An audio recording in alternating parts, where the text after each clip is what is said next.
আপনার কোন কোন জিনিসগুলো আপনার পার্টনারের খুব ভালো লাগে চলুন আজকে দেখে নিই।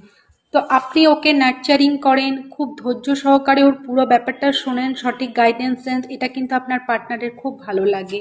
আপনার বিউটি, আপনার গ্লো, আপনার কথা বলার ধরন, ড্রেস আপ সেন্স, এইগুলো আপনার পার্টনারকে আপনার প্রতি খুব অ্যাট্রাকশন বানিয়ে দেয়। আপনার নার্চারিং, আপনার একটা লাভিং ব্যাপার, আপনাদের যে একটা সোলমেট কানেকশন, আপনি ওকে যে এতটা যত্ন করেন, কেয়ার করেন, এটাও কিন্তু আপনার পার্টনার খুব ভেতরে ভেতরে ভালো একটা ফিল করে এবং আপনাকে এই কারণেই এত বেশি ভালোবাসে।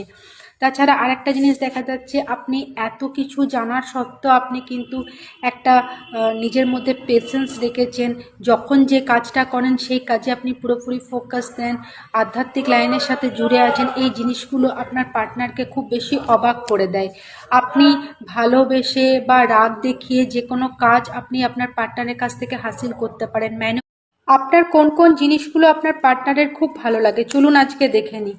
তো আপনি ওকে নার্চারিং করেন, খুব ধৈর্য সহকারে ওর পুরো ব্যাপারটা শোনেন, সঠিক গাইডেন্স দেন, এটা কিন্তু আপনার পার্টনারের খুব ভালো লাগে। আপনার বিউটি, আপনার গ্লো, আপনার কথা বলার ধরন, ড্রেস আপ সেন্স, এইগুলো আপনার পার্টনারকে আপনার প্রতি খুব অ্যাট্রাকশন বানিয়ে দেয়। আপনার নার্চারিং, আপনার একটা লাভিং ব্যাপার, আপনাদের যে একটা সোলমেট কানেকশন, আপনি ওকে যে এতটা যত্ন করেন, কেয়ার করেন, এটাও কিন্তু আপনার পার্টনার খুব ভেতরে ভেতরে ভালো একটা ফিল করে এবং আপনাকে এই কারণেই এত বেশি ভালোবাসে। তাছাড়া আরেকটা জিনিস দেখা যাচ্ছে, আপনি এত কিছু জানার সত্ত্বেও আপনি কিন্তু একটা নিজের মধ্যে পেশেন্স রেখেছেন। যখন যে কাজটা করেন সেই কাজে আপনি পুরোপুরি ফোকাস দেন, আধ্যাত্মিক লাইনের সাথে জুড়ে আছেন। এই জিনিসগুলো আপনার পার্টনারকে খুব বেশি অবাক করে দেয়।